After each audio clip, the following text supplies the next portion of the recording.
We are here to talk about how do we know it's authentic. We are embracing this Cartier inventory we have. Amazing products. I'm the Vintage Contessa, and this is my husband, the Count de Monet, Rob Chramosta.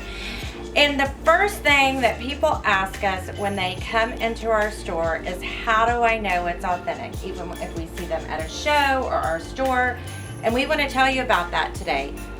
I think a big part of it is the journey and how we started. Rob, when did you start in this business? I started as a young kid collecting coins, and with coins there's a lot of counterfeits, and you have to learn to look at the meticulous details and see what's real and what's not. So now when people bring me in, let's just say they bring me in a Cartier watch, I don't look at what I see as being real. I look to see, what do I see that's wrong?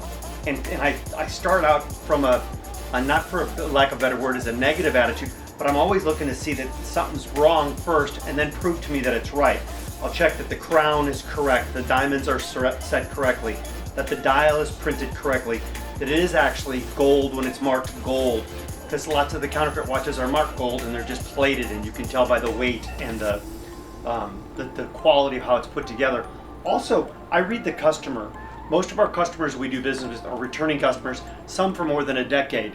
And if they're trading in or trading up or trading down, just with depending on the world and the economy is, that's a good telltale sign that something's real, reading your customer. If someone comes in and they're not really dressed the right way and they're bringing me in a Daytona Rolex that they want $10,000 for that's worth $20,000 wholesale, or a really rare Cartier watch, since we're doing Cartier today, I see that the thing isn't right, then boom, the red lights are going off, the sirens are spinning, and I go, why is this real? What's wrong with it? And we don't want to buy stuff that's not kosher or not legit to be owned, stolen, i.e. has problems. So that's another reason we read the people too. One of the first things we ask a person when they're coming in to shop with us is, what is your budget?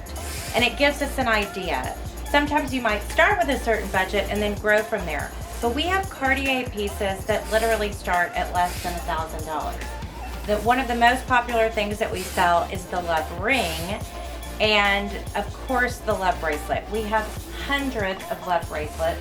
We have a lot of them here in the drawer. There's different sizes. Why don't you tell them about the sizes and the colors, Rob? Okay, so Love bracelets, the modern ones, well, in recent history, they start at 16 centimeters and they go up to 21 centimeters. So people go size 16 and they're like 16 inch. No, it's not 16 inches. 16 inches is ginormous. It's 16 centimeters. You're buying from Cartier French. They use the metric system. The new style ones, they do make a 15 centimeter on the really thin ones. Just started making them. They come in yellow gold. They come in white gold. They also come in rose gold, which will be some in here. And they make platinum. Platinum, there's only a few of them out there and they look just like white gold, so it wasn't super popular and it was much more money at the time to produce, so we can just forget about platinum. It's just a non-issue, you never really see them. And there's also a cuff that you can take on and off like this versus the Love bracelets that stay on all the time. And a lot of people ask me, is it hard to have something that you wear all the time? And again, I think it's completely individualistic on what you feel most comfortable with. And what size should they be? A lot of women who are the same size wear different size Cartier Love bracelets because they want them looser or tighter. I wear mine by a watch. This watch is actually an amazing vintage Cartier watch. And I have them stacked close together. Sometimes people, these are 16s, they go with 16s and then move to 17s. Some people wear them with their watch. Some people wear them on the opposite side. Again, it's what you feel comfortable with and what you feel comfortable stacking. And then the other thing is, some are with diamonds, some are without diamonds. Some also have sapphires in them. So we can help you through that process. Another big question we get is, well, what should my first color one be? And oftentimes people don't want to mix metals. I'm one that mixes metals all the time. The Trinity band from Cartier is all three metals. It is white gold, yellow gold, and rose gold, and it's all mixed together. And I think that is an example of what Cartier intended for it to be, as a mixture of different metals into it. Then there also is the nail. It comes in different sizes, also with and without diamonds. It's harder for us to find on the resale market. And tell people about the pricing and the irony of the white gold compared to the yellow gold. So on love bracelets, the white gold love bracelets retail for $400 to $600 more than a yellow or rose gold. But on the secondary market, there's a greater ability for us to buy the white gold, and they trade for $400 or $500 less. So it's crazy. It's counterintuitive that they paid more, but they get less. But it's just the style right now. People want more yellow and rose. And when we're thinking of doing this video for you guys, the love bracelet was developed in 1970. What's crazy is the nail bracelet's been around since 1971. They make fat ones, they make thin ones, and it just wasn't as popular. And the nail bracelet has become more popular in the last 4 or 5 years. But the love bracelet itself is super iconic. That's what everybody thinks of love. And the reason they made it love, or why they called it love, and these are all cuffs right here, but was that you put it on and it stayed on forever. It was permanent. Whereas the cuff was kind of temporary love. It could have been like weekend love or something. But I found back when we used to travel and we had airplanes and airplane travel, people liked the cuff because when they were going through the metal detector, they didn't have to strip down, go through the radar machine and do all that. They could just pop them off, go right through the simple quick passenger way and go. But now that none of us fly any longer, we just drive everywhere, cuffs may not be as popular as they were. And I chose to still always wear the actual bracelets. But it was funny, one of the people at the check-in going through said to me that they know if the people's love bracelets are real or fake, because the real ones actually make you go off when you're walking through the airport, whereas the fake ones oftentimes don't set off the alarm. So be careful, people might know from across the room. Rob, is there some ways that you can tell sometime if one is fake or real from across the room? Or is it more about feeling them? And also tell us why one person's love bracelet might look slightly different than someone else's. Well, there are some love bracelets you can spot from 30 feet away because the color's wrong, the shape's wrong, the way the screw heads are wrong. It's pretty easy on some. So let's dive into a little bit of basic counterfeit detection. As I said earlier, the bracelets are different shapes. The old style, meaning the screws come out, or the new style where the screws stay in. And when you're looking at the bracelet, I always first look at the screws, the shape of the screw heads on the top. Then I look on the inside of where the screw would go, also the outside where the screw goes into the bracelet. Then you look at the signature. There's 5 or 6 different signatures that they used over the years. I look the way it's placed in there in the bracelet, how the stampings look. When I open up the bracelet to see the ends of the bracelet, to see how that's all finished. On the new style bracelets, I look on the insides where the 2 holes are that hold it in. I also look at just overall finish of the whole bracelet, making sure there's no imperfections, because Cartier doesn't have seconds. It's either perfect and they sell it, or they don't sell it at all. And like I said, you want to look at the person, see who it is selling it with you. A lot of times people come in with Cartier papers. They make fake papers on the internet too. You need to know what the type of paper it is, where it comes from. Really know your buyer, know your seller. Also, everything we sell sends with an authenticity guarantee. The guarantee says that everything we own that we've sold you, we back it up for life. Every serial number of every bracelet we buy, every one we sell, we track it forever on our hard drive on our computer. So if there's any issue, come back, no questions asked. We'll trade you out for another bracelet. Never ever a problem. I've never had a problem yet. But there's always a chance that someone's going to be better than me on something. But either way, you're covered, money back guarantee. And we had a client that came in last week. She wanted a new style love bracelet. They're harder to find on the pre-owned market, and they're more tricky because they are more likely to fall off your wrist. So tell a little bit about that experience and how you walked her through that. Well, she came in and I sold her a size 17 yellow gold, and it was the old screw system, and she went to lunch with a girlfriend. No, didn't go to lunch. She social distance lunched with a girlfriend because she's not allowed to be close to her friend. And The girl's looking at her bracelet going, well, yours is a different shape than mine. Look how it fits on your arm, how it fits on my arm. I said, the shape has changed. The new style screw system, the screws don't come out, but they don't stay in as well as the traditional style. So when we sell them now, this is the new style screw system. The shape of this bracelet is different than the shape of the older style bracelet. See how it's more squared off? And what we use is stuff called Loctite. Essentially, it's like a glue that we put on the screws, tighten it down, it'll come off, but they won't bounce or fall off just by wearing it.